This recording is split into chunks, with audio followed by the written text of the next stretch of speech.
Damos inicio al panel El poder de la información en las redes sociales, moderado por la directora de estudios del Consejo para la Transparencia, Daniela Moreno, a quien la acompañan la periodista Soledad Oneto, de Mega y Radio Cooperativa, María Luisa Sotomayor, directora de Comunicaciones y Redes de la Fundación Ciudadano Inteligente, y Eduardo Arriagada, académico de la Facultad de Comunicaciones de la Universidad Católica y analista de redes sociales.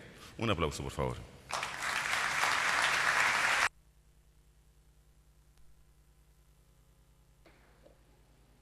Hola, muy buenos días nuevamente.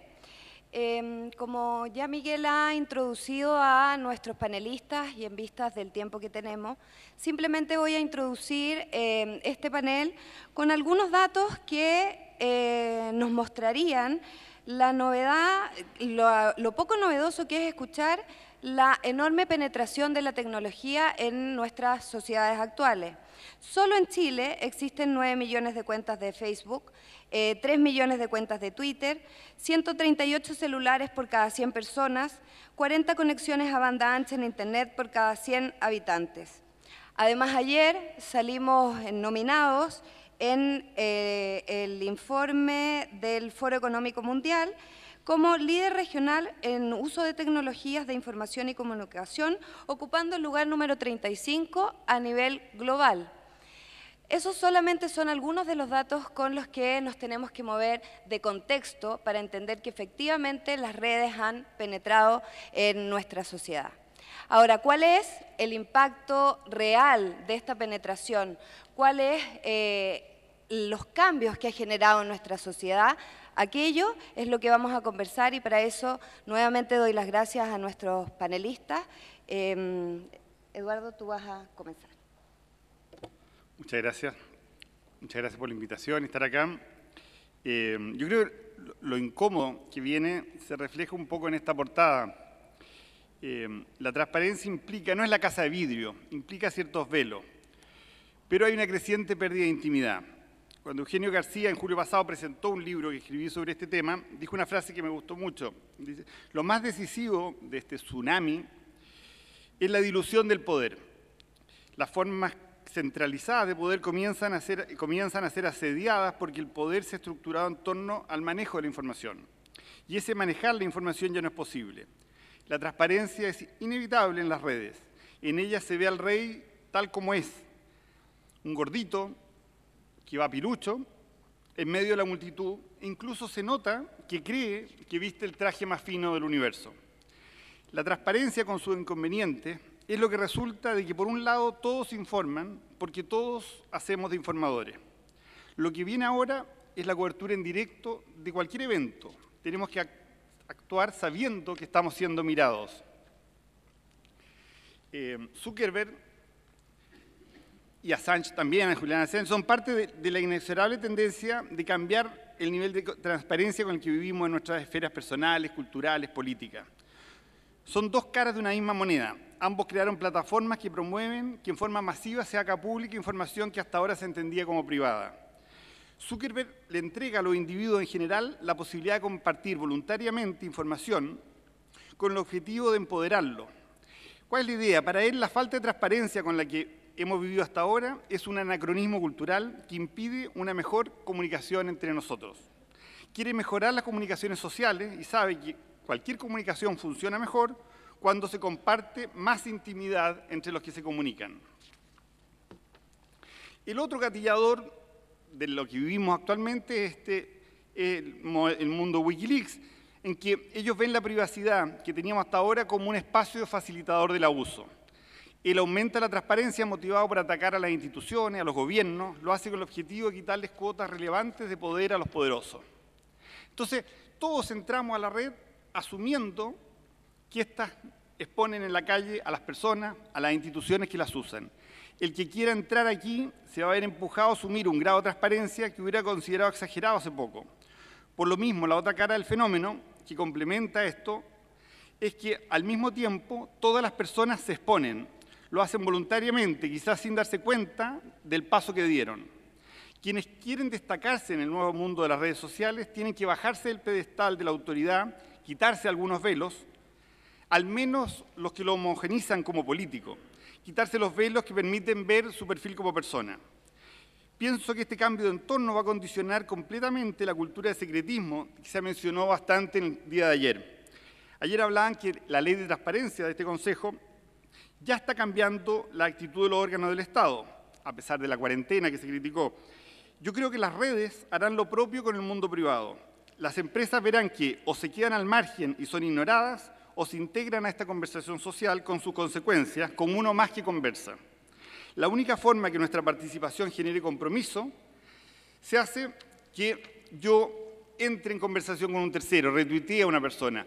Que ese proceso se produzca implica exponernos. Las autoridades profesionales y empleados se van a convertir en personas de carne y hueso con nombres, gustos, fobia.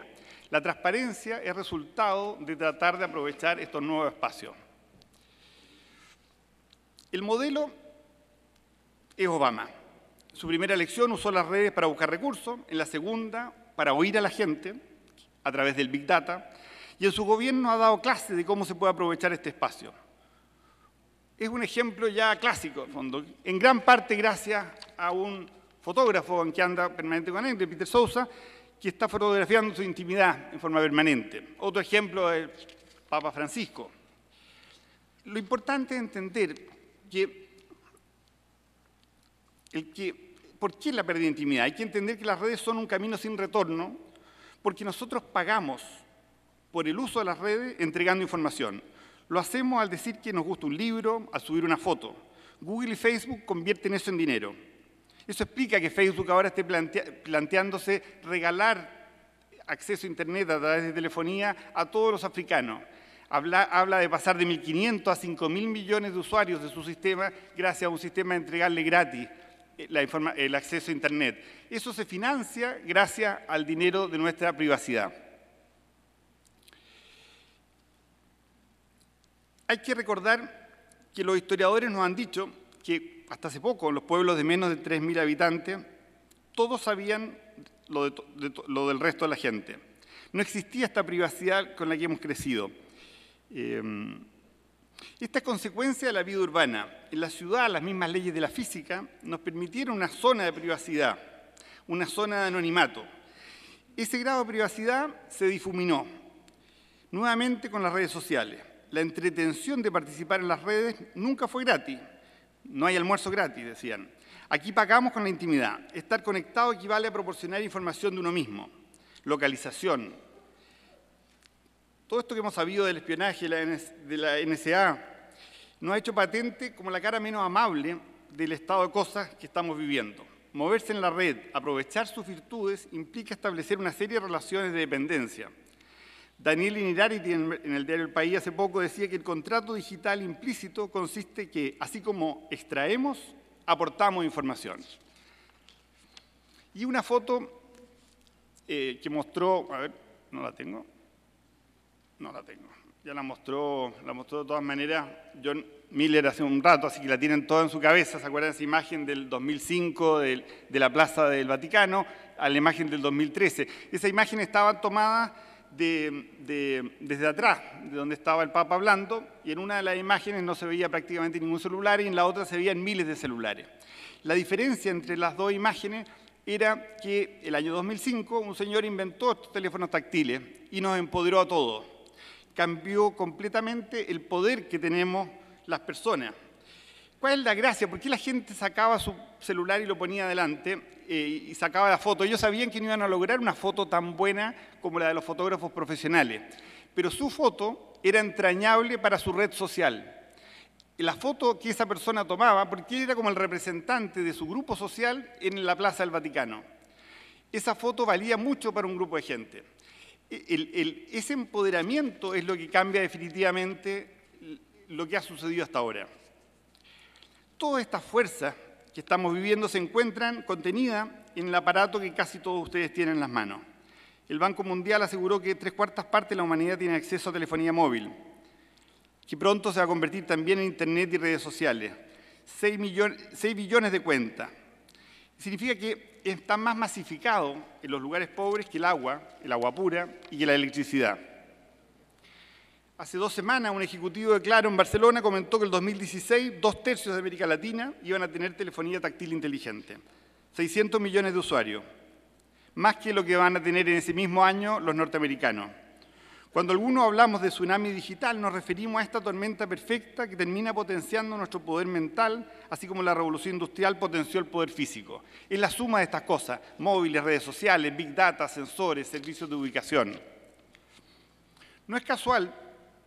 En julio pasado yo lancé este libro que les comentaba con el nombre de este tsunami. Si ven la bajada del libro, ven que para mí la clave no es la tecnología, sino el aprovechamiento de ella. Luego en diciembre apareció otro libro con un nombre casi idéntico, solo un enfoque muy parecido, solo que escrito en Alemania.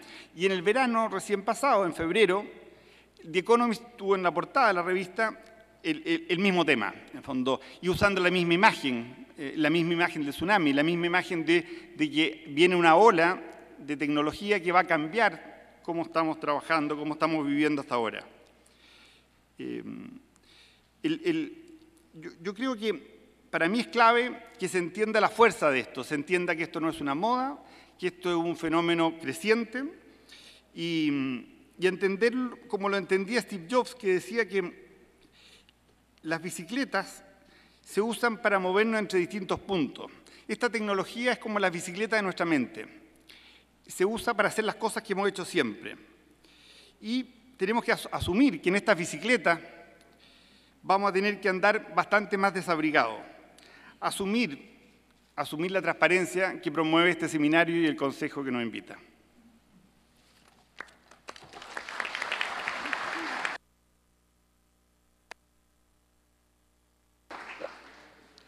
Muchas gracias, Eduardo. Ahora tiene la palabra Soledad Oneto. Ahí, sí. Gracias al Consejo por la invitación. Gracias a ustedes, además, por tomarse el tiempo de estar acá. Yo sé que las agendas están cada vez más apretadas, así es que gracias por escuchar lo que viene a continuación. Es prácticamente imposible hablar después de la presentación de Eduardo. Eduardo fue mi profesor. Y además uno de los mejores profesores que tuve, así que ha hecho un estupendo resumen de todo lo que yo iba a decir. Así que me voy a dedicar en los próximos minutos a contarles parte de lo que ha sido mi experiencia en los medios con las redes sociales. Estuvimos además participando de manera súper incipiente con Eduardo en el Twitter, cuando esto todavía era como un club de periodistas, o de gente que quería influenciar a alguien. Y hoy día ya ha pasado mucho tiempo, ha pasado mucha agua debajo de este puente y creo que la situación se ha ido descremando y ha tomado ribetes que ni yo misma esperé que tomara, y la verdad es que se ha ido moviendo como un tsunami digital, tal como lo está mencionando Eduardo. A ver, yo establecería primero una pregunta: si efectivamente estas redes sociales son poderosas. Parte del análisis final de Eduardo es: esto no es una moda, no es algo pasajero, es algo que convive con nosotros. No es una realidad paralela, existe, vive en nosotros, palpa en nosotros, y es muy difícil hoy día encontrar a alguien que quiera estar absolutamente desconectado del mundo, salvo que sea una persona que no quiera vivir en sociedad. ¿Son poderosas nuevamente estas redes sociales? Yo creo que sí, que cada vez más, e insisto, tomando un cariz diferente. Voy a tratar de explicar muy brevemente esto. En Twitter, en el cuarto trimestre ya del 2013, para darles algunas cifras, había 241 millones de usuarios activos, por supuesto a nivel planetario, lo que supone 9 millones más que en su trimestre anterior, o sea, presentando un crecimiento de un 3,9%. LinkedIn tiene 300 millones de usuarios en el mundo, aquellos que buscan trabajo, que buscan redes, que buscan nuevos encuentros con otros profesionales. Y Facebook, con una cifra que es irrebatible, alucinante, abismante, de 1.230 millones de usuarios activos, una cifra que yo creo que provoca y preocupa también al mismo Mark Zuckerberg. Tuvo la posibilidad de estar recientemente en el Congreso del Mobile World Congress, que se realiza en Barcelona, es el encuentro más importante de telefonía móvil, y dio una conferencia y donde básicamente salía a explicar por qué había comprado WhatsApp en 19.500 millones de dólares, y él se muestra con todo su potencial, con toda su creatividad. Me imagino que algunos de ustedes vieron la película Red Social.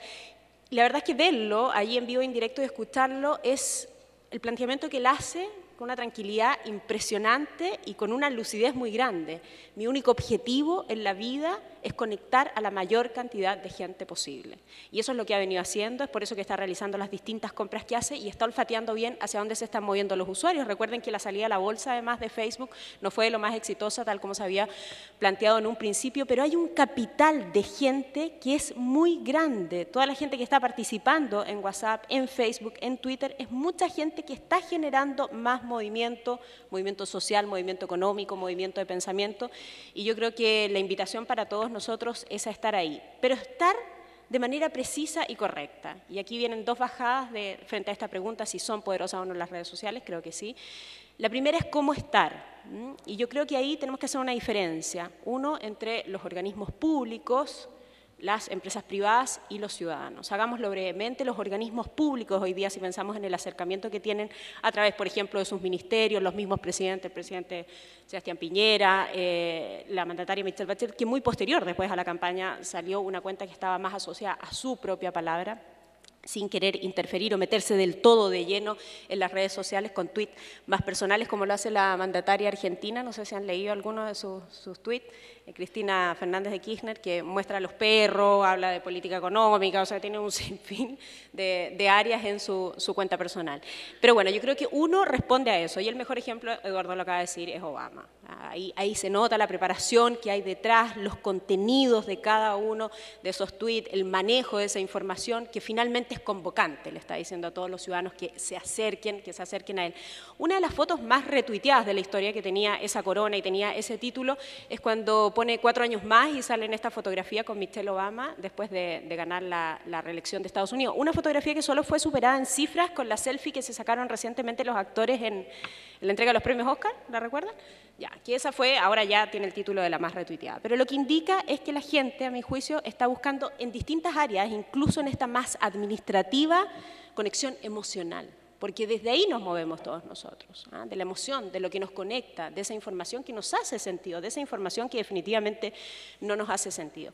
Y ahí creo que hay una cuestión que es más bien pública, que es la información oficial, por ejemplo, los tuits del Consejo de Transparencia que anuncia este seminario. Sabemos en qué está el Consejo de Transparencia, podemos acceder a esa información, podemos hacerlo incluso vía streaming. Un buen ejemplo es el Poder Judicial. Hace unas semanas tuve la posibilidad de conversar con el presidente de la Corte Suprema en la radio cooperativa, muy buena radio, todo esto escúchenlo. Bueno, y tuvimos la oportunidad de conversar, ¿y saben de qué conversamos? De tecnología, porque ellos habían preparado un seminario del uso de las tecnologías, y se sienta el presidente del Poder Judicial, un organismo que uno dice, como periodista, no me va a decir nada, no me quiere entregar nada de información, lo más probable es que no conteste ninguna de las preguntas que le voy a hacer. Bueno, y un hombre que ha entendido, yo le pregunté a él si era usuario de la tecnología, me decía que yo personalmente no, pero me estoy acercando, pero entiendo que esto es absolutamente necesario e indispensable para nuestra comunicación con la sociedad. Entonces, no solo hay una cuenta de Twitter, está un mecanismo y una preparación de poder transparentar toda la información que sea posible, ¿no? Bueno, por supuesto, no se va a entregar todo el detalle, pero sí de establecer una relación más transversal, más transparente con cada uno de los ciudadanos. Ahí tiene un ícono de un poder que es súper conservador, porque la Cámara de Diputados y la Cámara de Senadores, el Congreso en general ya lo había hecho con mayor anticipación, el gobierno también ya está comentado respecto de su manejo en redes sociales, estoy hablando por supuesto de la realidad local. Pero el Poder Judicial, por ejemplo, me llamó la atención de cómo subirse, cómo se dice, a este carro tecnológico, entendiendo que hay que hacerlo así, de manera transparente, mostrando las opiniones y generando también el debate ciudadano. Lo segundo importante es la presencia de las marcas, de todas aquellas empresas. Déjenme contarles un último detalle respecto de ese, porque acaba de salir un buen ejemplo que viene al caso. Se acaba de generar una polémica porque la policía de Nueva York, no sé si lo alcanzaron a leer, puso un Twitter donde, hablando de organizaciones, ¿no?, que deben transparentar su relación con las audiencias y con los ciudadanos, donde puso un tweet invitando a los ciudadanos a compartir sus experiencias, las experiencias que ellos habían tenido con la policía de Nueva York, porque según se habían hecho declaraciones, la verdad es que ellos querían tener una relación más cercana y transversal.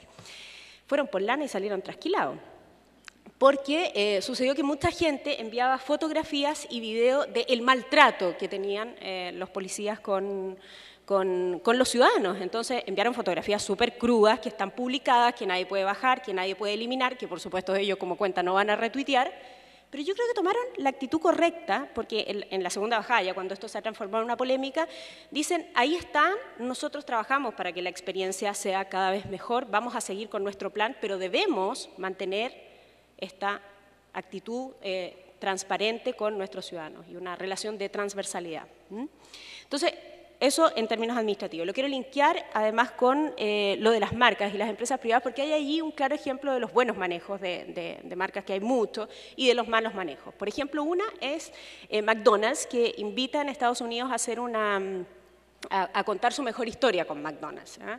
Y esto lleva un hashtag, una etiqueta, mi historia con McDonald's es tal, y claro, también surgieron muchas que decían, mis padres nos llevaban a comer allá, somos todos obesos hoy. Entonces, hay un manejo de la marca que tiene que ser súper profesional, súper estricto y muy bien pensado, además, muy bien estructurado para relacionarse con las audiencias. Un ejemplo más cercano, si ustedes lo quieren, que fue polémica aquí en Chile, posterior al terremoto en el norte de nuestro país, American Inn, una marca de jeans, lanza un tuit diciendo que ten tu kit de emergencia, usa tus americaninos como para enfrentar la tragedia, una cosa así totalmente descuadrada y desubicada, por la cual tuvieron que salir a pedir disculpas públicas. Entonces, en eso también yo creo que ahí hay que profesionalizar un poco más el uso de esas marcas. Y finalmente los ciudadanos, que me quedan muy pocos minutos y yo creo que esto es lo más relevante, los ciudadanos tienen el poder de enviarnos a nosotros la información, de hacer sus denuncias, de participar e incorporar todos sus temas que los motivan, que están latentes, esta necesidad que están en las redes sociales. Yo quiero hablar, yo quiero que me escuchen, yo quiero levantar la mano, yo quiero enviar mi fotografía, yo quiero salir en mi selfie porque estoy en Instagram, porque estoy en Facebook, porque estoy en LinkedIn, porque estoy en Twitter. Y yo creo que nosotros los medios de comunicación lo que tenemos que hacer es un esfuerzo por tomar esa información y por descremar lo que es importante de lo que es accesorio. Si me preguntan, a mí, experiencia personal, me ha servido para dos cosas. Primero, para conocer muchísima gente que finalmente terminamos entrevistando. Proyectos, por ejemplo. Te queremos contar acerca de un proyecto, estoy hablando de mi cuenta personal, que estamos desarrollando en la Pincoya o que estamos haciendo esto, y eso después termina mediáticamente en una entrevista radial, porque estoy diciendo que son medios con mayor repercusión social, si ustedes quieren. Hoy día no toda la gente está conectada a Internet y Twitter sigue siendo un mundo más bien pequeño. Pero luego eso tiene un paso a los medios más tradicionales, más grandes, y luego puede tener también un paso a la televisión. Y es eso importante, yo creo que es relevante solo en la medida que ese contenido antes tenía menos oportunidades de ser visible para las audiencias. Ese debate ciudadano tiene menos oportunidades, tenía menos oportunidades, menos herramientas de ser visible para todos, porque era más difícil llegar. Hoy día el acceso es mucho más democrático. Finalmente, a mí me han preguntado varias veces si el movimiento estudiantil, la primavera árabe, se hubiese producido sin Twitter. Yo creo que sí, o sea, yo creo todavía en la raza humana, creo que lo más potente es la discusión pública, el debate, aquello que nos moviliza, que la mejor sociedad que queremos construir, pero evidentemente están potenciadas por estas redes sociales, sí. O sea, le sube el volumen a esa voz ciudadana que es tremendamente relevante. Gracias.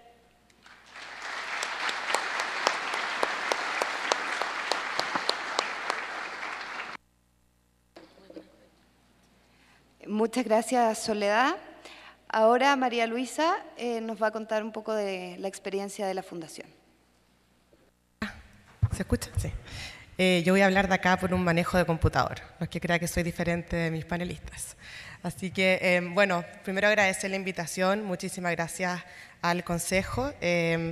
Yo voy a tratar de ser bien breve y creo que Ciudadano Inteligente está acá principalmente para contar cuál ha sido nuestra experiencia en el uso de redes sociales y cómo nosotros de alguna manera hemos tratado de ejercer el derecho a la libertad de expresión. Me gustaría contextualizar muy rápidamente, para los que no conocen Ciudadano Inteligente, es una organización chilena que trabaja en Chile y en América Latina creando plataformas web que facilitan el acceso a la información, que trabajan por la transparencia, que trabajan por la participación colectiva y la rendición de cuentas. Y nosotros creamos herramientas que puedan ser utilizadas y reutilizadas en otros países de América Latina.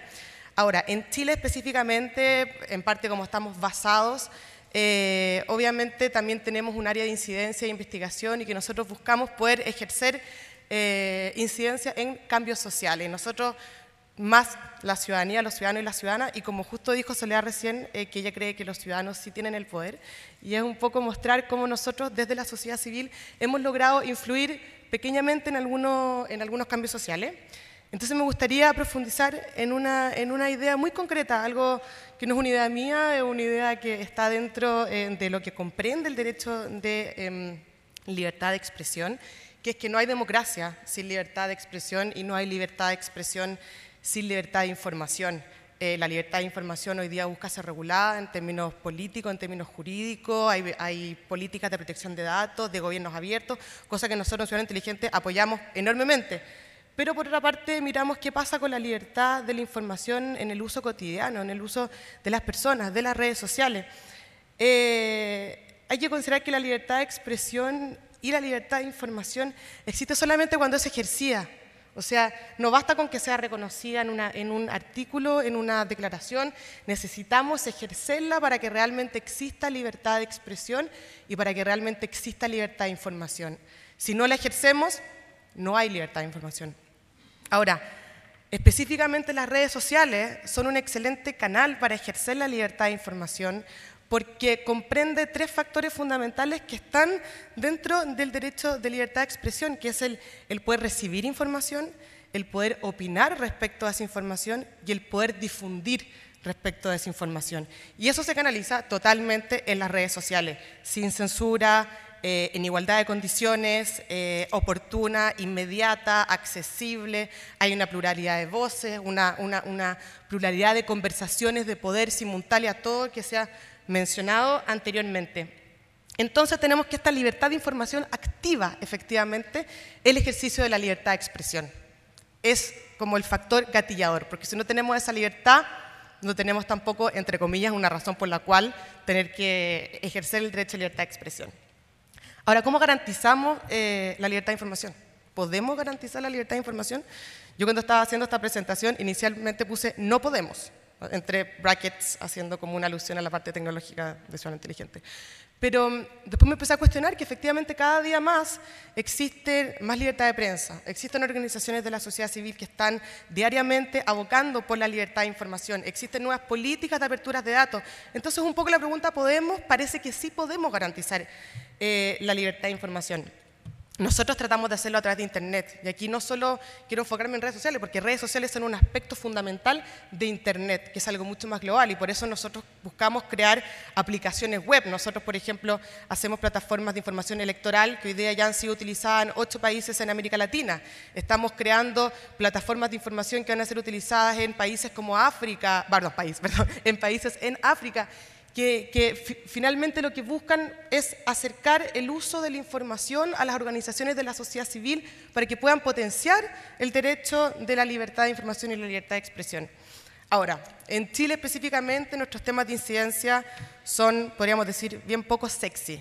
Nosotros como Ciudadano Inteligente tenemos diariamente el desafío de cómo garantizamos la libertad de información en procesos eleccionarios, en rendición de cuentas, en la relación entre el dinero y la política, en la creación de políticas públicas, en la legislación. No es fácil tratar de abrir la discusión, tratar de que ciudadanos y ciudadanas de a pie un poco puedan manejar estos conceptos, puedan exigir transparencia, puedan saber si es que los gobiernos cumplen o no cumplen con sus cartas de navegación. Entonces ahí está nuestro desafío en redes sociales, como apuntar a una libertad de información más allá de regulaciones, sino que libertad de comprensión de esa información, igualdad de acceso, igualdad de conversación, poder, entre comillas, hacer de puente entre esta libertad de información y que actúa como elemento gatillador de la libertad de expresión en las redes sociales, tratar de acercar esa información.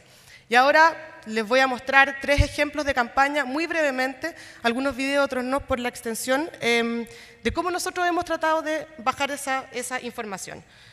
En la franja Los que Sobran, no les voy a mostrar el video, fue una campaña de incentivo al voto en las municipales del año 2012, muy lúdica, muy divertida, con garabatos, con un candidato que llevaba 8 elecciones y que colapsaba cuando veía que los jóvenes estaban votando en masa, porque iba a cambiar el escenario. ¿Qué es lo que pasó? Nosotros tuvimos en una semana, lanzamos esta campaña y tuvimos más de 500.000 de vistas.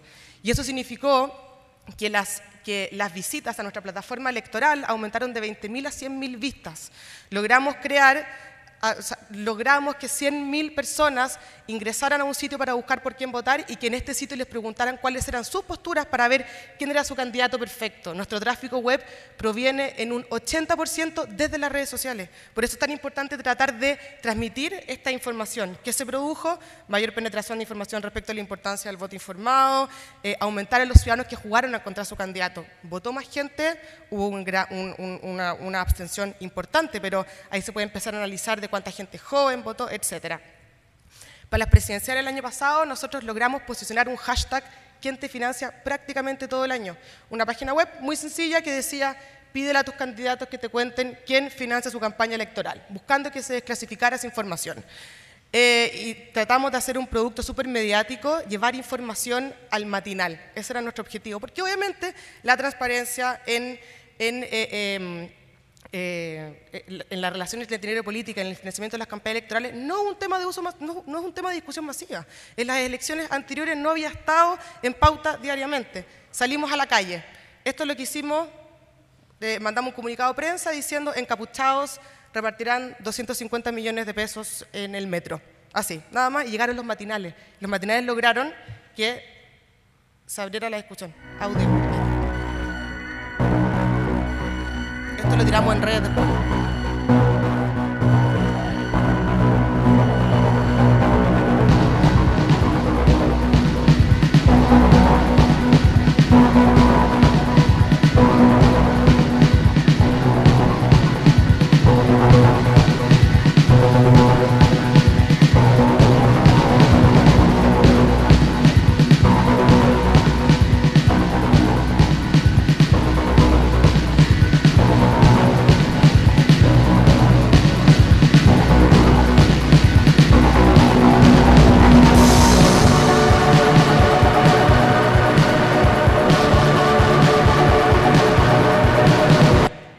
Generalmente nosotros tratamos de hacer productos que lleguen a las redes sociales y que desde las redes sociales lleguen a la prensa. Y aquí hicimos el camino inverso. Hicimos un producto que llegara a la prensa y que desde la prensa activara las redes sociales. Y se activó el hashtag ¿Quién te financia? Y diariamente las personas estaban preguntándole a los candidatos presidenciales ¿quién financia su campaña electoral?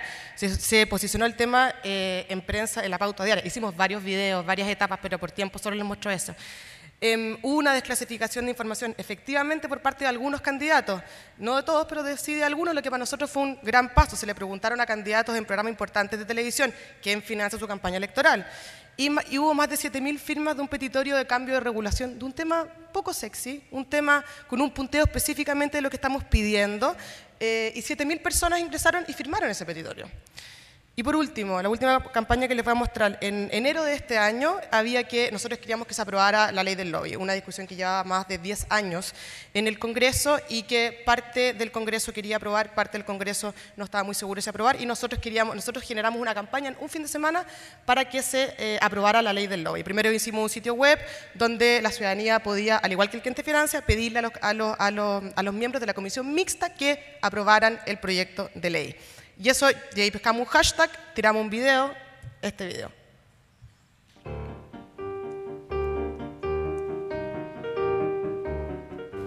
Señor congresista parlamentario. Misterioso señor de la empresa privada. Según lo conversado por vía privada, vengo a cerrar el acuerdo sobre aquello que discutimos aquel día, ¿se acuerda? Que no voy a nombrar. Y como nunca convenimos nada, aquí le traigo una propuesta que usted no pidió, pero que sí aceptó y que no tiene nada que ver con lo que estamos discutiendo. Con esto termino de convencerme de su propuesta y podré influir favorablemente sobre la legislación que los beneficia en un acto completamente imparcial.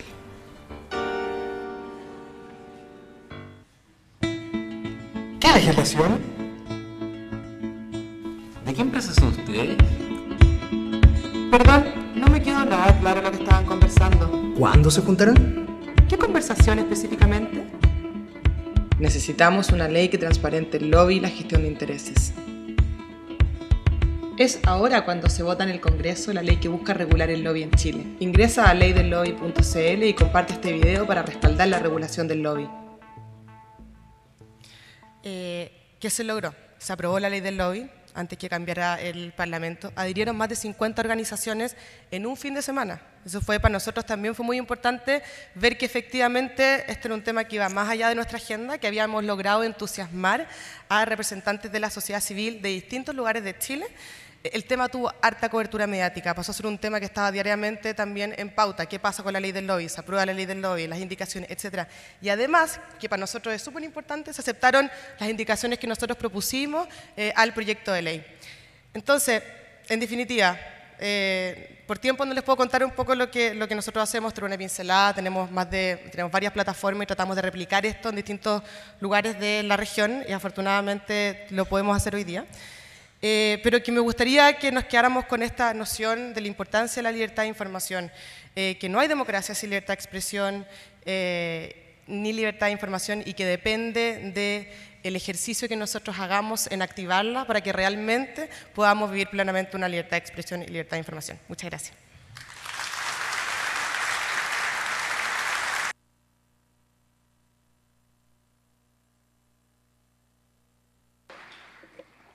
Muchas gracias, María Luisa. Bueno, llega un momento como para el debate, para algunas reflexiones. Y si hay algo que ha quedado clarísimo, no solo con este panel, con el anterior e incluso con el seminario mismo, es que el poder se ha dispersado. Hoy día ya no está mediatizado, lo tienen las personas y lo pueden ejercer mucho más libremente. Pero eso no significa entonces que el poder haya desaparecido, al revés, se está moviendo, ¿cierto? Pasó de un lugar más tradicional a otro más directo de ejercicio. Nos quedó claro además que si este poder existe, las redes sociales también lo tienen. El tema es que las redes sociales han demostrado que ese poder se basa en una información que se mueve también libremente de un lugar a otro. La pregunta entonces podría ser, o una de las preguntas que podríamos hacernos es, ¿qué pasa con la calidad de la información que se mueve en estas redes sociales y que conforma comunidades que no siempre esa información es realmente de la calidad que esperamos? Hemos visto que tiene el poder de, en nuestro país hace muy poco, de evitar que asuman personas que habían sido nominadas como subsecretarios porque se supo de una información que se movió muy rápidamente. Eso quedó ahí. Y que puede ser muy importante porque demuestra la importancia que tiene justamente la ética y la probidad en el nombramiento de nuestras autoridades. Pero también vimos que posterior al terremoto en el norte empieza a circular una información que hace temer a la propia ciudadanía respecto a una posibilidad de otro movimiento o de otro tsunami, aquí ya de verdad de agua, Eduardo, y eso altera a la ciudadanía. Entonces, ¿qué pasa con la calidad de la información en las redes? A ver, yo creo que lo de la información en las redes, la gracia de las redes es que están abiertas, la gente está conversando permanentemente y a veces nos confundimos y hablamos de Twitter. Entonces decimos, alguien dijo Twitter, en realidad Twitter no habla, es como habla la gente y la gente tiene nombre, tiene apellido y esto es como empezar a decir, si nosotros pudiéramos grabar todas las conversaciones telefónicas de Santiago, el trending sería aló. ¿Qué valor tiene eso? Lo interesante es qué dijo una persona y qué le contestó otra. Y el valor que viene en las redes está dada por quiénes están conversando, quiénes son las personas, cómo interactúan. El Twitter, empezar a usarlo como una especie de grabadora a lo bruto, tiene valor bastante relativo. ¿Cuál es la gracia de Obama en la última campaña? Él estableció un grupo de gente que analizaba la información de las redes y antes de ir a cada pueblo donde iba, sabía quiénes eran las personas influyentes en las redes sociales en ese pueblo. Y lo que hacía él era oír cómo estas personas estaban hablando los temas que a él le interesaban. Y cuando hacía su discurso, lo acomodaba a ese estilo, a esas preocupaciones. Eso es lo interesante, preguntaba a través de Twitter ahora un gestor de una página, no tengo el nombre de él, por fondo, porque después tiene un seudónimo, pero tiene una página que se llama Suplicio al Cliente, y él decía, ¿hacia dónde va? Yo creo que el fenómeno más interesante que viene para los organismos públicos y privados es el monitoreo de las redes, pero el monitoreo inteligente a través de Big Data, convertir este Big Data en Little Data realista y valioso. Yo creo que si nosotros usamos datos de gente con nombre y apellido, la posibilidad de error es mucho más baja. Yo creo que en eso nos puede contar un poco Soledad, que debe sufrir un poco la invasión de información de baja calidad, porque la deben, como mucha gente la conoce, se la deben mandar. Pero yo creo que aquí está el tema del chequeo y el mismo trabajo que hemos hecho siempre los periodistas. Absolutamente. Yo creo que aquí, como nunca, tenemos que aplicar todos los criterios que nos enseñaron nuestros buenos profesores en la Escuela de Periodismo. Sin duda, el chequeo de la información y de la fuente. Ahora sí debo reconocer que es súper difícil de hacer. Voy a poner 2 ejemplos. Uno es en una situación de terremoto o de emergencia, uno tiende a utilizar esta herramienta, apoyarse en esa herramienta, porque es rico también tener ese contacto directo diciendo, nos cuentan desde el norte que la situación está caótica en la calle XX, o nos cuentan que se sintió efectivamente fuerte. La gente cree que el terremoto fue grado tanto, y es una persona que sale con nombre y apellido, tú te metes a su cuenta, vive efectivamente en Iquique y nos está haciendo un relato desde allá. Sin mencionar canal, porque no estoy haciendo una crítica, vi una transmisión por lo menos unos 20 minutos que se sostuvo sobre eso, antes de la información oficial. El qué nos está diciendo la gente a través de las redes sociales, qué es lo que nos está comunicando. Eso tiene un valor, sin duda, pero también creo que tenemos que ser súper estrictos y rigurosos respecto de la fuente, para que esa calidad de información no le volvamos a subir el volumen en los medios tradicionales como la televisión o la radio y podamos verificar esa información antes de llegar a una conclusión. A lo mejor el terremoto es un súper mal ejemplo, porque es el momento de emergencia donde todos estamos funcionando y tratamos de enviarnos información y de recepcionar, que por lo demás funciona muy bien en términos de buscar personas, retuitear información, conectar a unos con otros, algunos que andan perdidos, que se conectan con sus familiares, pero para nosotros como medios de comunicación yo creo que tenemos que aplicar todas las reglas y los criterios respecto de denuncia. La gente habla en un tono muy alto también a veces, ¿eh? O sea, yo no sé si ustedes se han metido a los comentarios que salen, por ejemplo, después de las noticias en EMOL o en La Tercera.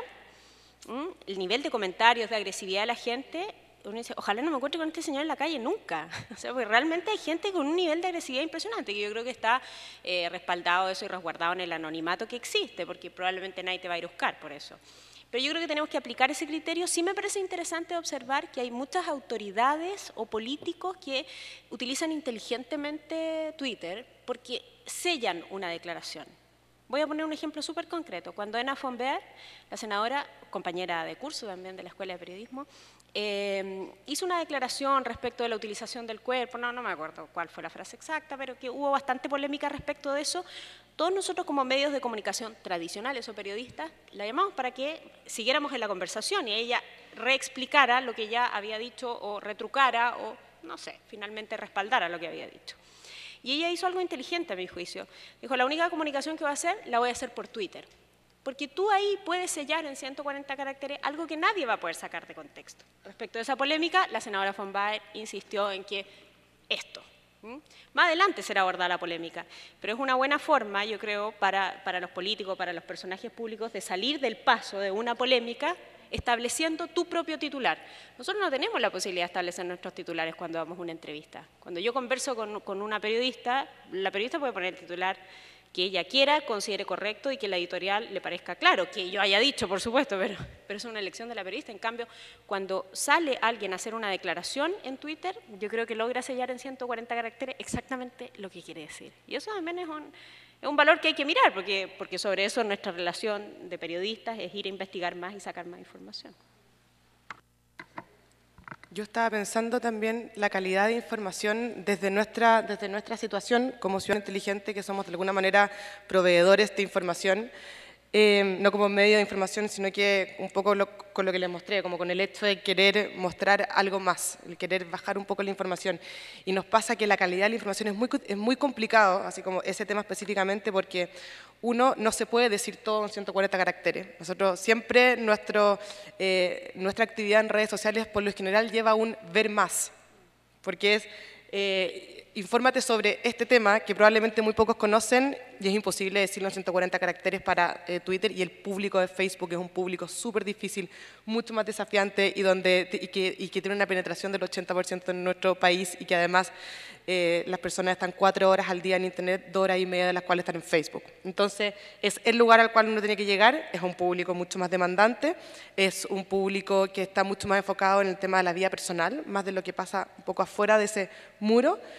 Entonces hay que pensar en una información que tenga una calidad atractiva, que sea, entre comillas, buena en el sentido de que sea positiva, que se entienda el enunciado, pero que no puede decirlo todo. Necesariamente no podemos poner toda la letra chica de lo que estamos diciendo en el espacio que deja Facebook o en los 140 caracteres que deja Twitter. Entonces muchas veces tratamos de potenciar que ese ver más venga también desde la propia ciudadanía, tratar de enunciar, este es el problema, esto es lo que estamos buscando, la ley encapucha a los financistas de las campañas electorales, por ejemplo, y ahí van a surgir preguntas, debates, no, sí, son inteligentes, no son inteligentes, hablan puras tonteras, etcétera, nos dicen que somos de izquierda, de derecha, y yo creo que el desafío está tomar ese debate y saber canalizarlo en profundizar en la información. Para nosotros eso es lo que pasa con, uno, la calidad, lo difícil que es poner buena calidad, comprensible, con un atractivo ver más, que siempre funcione. A mí me gusta mucho decir dentro de la fundación, pensemos que esto sea un candy, que atrae, qué rico el dulce, así como los niños, me como el candy y quiero más, quiero saber qué más pasa. Entonces es un desafío muy grande para la sociedad civil y para las organizaciones que por lo general están tratando de insertar ciertos temas que están un poco más alejados de la pauta cotidiana, una buena calidad, atractiva, fácilmente discutible y buen candy. Y una última pregunta. Una cosa es la calidad. Hemos hablado también de la libertad y lo que nos convocaba en este seminario es justamente eso, la libertad de expresión. ¿Es efectivo que eso ocurre y se plasma todo el tiempo, permanentemente en las redes sociales? Tú solo lo dijiste rápidamente, este nivel de agresividad que se observa. Se ha hablado de un bullying virtual o ahora hace muy poco con lo del incendio en Valparaíso, un panelista de un programa de radio en la mañana decía que está amenazado de muerte por un comentario que hizo respecto a salvadores de animales o de las campañas de animales. El Rafael Gumucio. Entonces, y ahí permanentemente en ese programa se habla del matonaje que existe en las redes sociales. Si eso es de verdad, ¿la libertad efectivamente se practica? A ver, yo creo que el caso de Rafa Gumucio es súper emblemático. Rafa Gumucio puso un comentario respecto de, ¿cómo se llaman hoy día los celos? Claro, que quién salvaba primero, si sea una persona, que había mucha gente preocupada de salvar a los perros y a los gatos, a los animales antes de que a los seres humanos. Yo creo que cuando uno escribe algo en Twitter, yo creo que eso es algo que podría mejorarlo sus creadores, no va el sentimiento. Cuando yo te estoy diciendo algo a la cara, tú puedes notar qué te estoy diciendo, nos estamos mirando a los ojos, si hay engaño o no, si es una mirada transparente, si es una mirada más cariñosa, si es una mirada más lejana. Eso no está en las redes sociales. Las redes sociales no te entregan eso y tal vez tú quisiste decir algo, pero la gente lo interpreta como una barbaridad. Yo les voy a poner un ejemplo muy gracioso. Anoche mostramos no es gracioso, la verdad es que no tiene nada de gracioso. Mostramos anoche un reportaje sobre Turquía, a propósito de las 1001 noches, que es una serie que estamos dando. Entonces yo le pongo a la periodista, le pongo felicitaciones, @carolavera, excelente trabajo profesional. Y alguien me contesta, solo felicitar a la periodista, ¿es que acaso el camarógrafo no existe? Como si los periodistas hicieran todo. Entonces, claro, tú notas, y el señor tiene razón, yo también debía haber dicho, y felicitaciones al camarógrafo Carlos Palma por su excelente trabajo. Pero yo creo que todo eso que acumulamos durante el día y que probablemente sale un poco más explosivo durante la noche, es más fácil redactarlo acá. Pero entiendo también que no hay un sentimiento. A lo mejor él solo me puso, ¿por qué? O sea, ¿por qué felicitar solo a la periodista? Y lo dice con esta tranquilidad. Yo lo tomé como que me estaba agrediendo. Pero a lo mejor él está tranquilo diciendo, a lo mejor al camarógrafo dijo, ¿pero por qué no saluda también al camarógrafo? Entonces, yo creo que ahí uno tiene que hacer, sí, el descreme. Y creo que lo vas haciendo con el tiempo. Porque sí, el anonimato faculta muchas cosas. Yo en verdad recibo re pocas agresiones, pero entiendo también que lo que dice Rafa Gumucio, o sea, llega un momento en que tu vida virtual se hace insostenible. Si tú tienes gente que te está amenazando de muerte, que va a ir a tu casa. Hay alguien que se ha dedicado ahora último, a propósito de lo del food, una cuenta de Twitter a decir, estás pagando tus impuestos a través de tu empresa, y me ponen el nombre de mi empresa, y me metí a su cuenta y lo estaba haciendo con todas las personas que tenían una empresa. Entonces tú también decís, ¿hasta qué punto esto colabora? ¿Ah? Porque si tú tuvieras una información efectiva de que yo no le estoy pagando mis impuestos al Estado, eso tiene que ser denunciado. Pero es distinta esta agresión como enfrentar al famoso, ¿ah? O enfrentar, y el famoso no tiene una importancia, pero enfrentar al presidente, ¿ah? O lo vimos mucho en campaña con las agresiones en campaña. Oye, en campaña habían equipos preparados por los candidatos para agredirse unos con otros. Eso era una locura. Entre Franco Parisi y Marco Enrique Ominami, pero era una cosa exponencial, aparecían comentarios absolutamente destemplados además. Entonces, bueno, yo creo que para cerrar, yo creo que sí existe, hay que hacer el descreme siempre. El último ejemplo que les puedo poner es que hemos ido aprendiendo. Yo hoy día Twitter lo uso mucho para informarme, no sé qué les pasa a ustedes, pero yo en la mañana no me meto ni a Mall ni recibo el diario, pero lo primero que hago antes de bajarme de la cama, es revisar el Twitter, el timeline, porque ahí te enteras de cosas que están pasando. Si sigues buenas cuentas con información, te puedes enterar de, la verdad, cómo hacerte tu propio sector de noticias. Es así, además, cómo se está utilizando hoy día en Estados Unidos mayoritariamente como un canal de información. Y anoche, y este es el último ejemplo, me ponen, ¿es verdad, Soledad Neto, que murió don Francisco? Antes, la primera vez que me llegó un Twitter como ese que te mataban día por medio a alguien, chuta, yo me alteraba, buscaba más información, realmente la habría pasado. Anoche lo vi y dije, uy, otro más. Entonces uno va haciendo el descreme. Yo creo que eso es lo más importante. Pero bueno, matonaje hay siempre. Yo creo que esto también es para todos nosotros una invitación a la reflexión y a la inteligencia humana. O sea, la cifra es abismante, no la tengo ahora, pero la cantidad de gente que retuitea un artículo que ni siquiera leyó. O sea, que recomienda a alguien un artículo que ni siquiera vio. Entonces, el desafío para todos nosotros, para ser mejores personas en la vida, es leer, instruirnos, verificar, pero no estar por estar, quiero decir. A mí se me va la vida hablando de estas cosas, haciéndole como capacitación a instituciones, diplomáticos, a periodistas especialmente, y lo típico, en fondo así, nosotros en Twitter, la clave de la experiencia de Twitter es tener un timeline interesante, es decir, es seguir a gente que valga la pena. Eso pasa por dejar de seguir gente permanentemente y buscar gente interesante que esté hablando de los temas que a uno le interesen. Y ese trabajo, mientras mejor sea hecho, más interesante va a ser la herramienta y más les va a servir a ustedes. Normalmente todas estas cosas raras llegan porque alguien puso @ Soledad Neto, pero no es la persona que está siguiendo permanentemente Soledad Neto la que le informa ese detalle. En Twitter nosotros debiéramos seguir a la gente que nos interesaría conocer.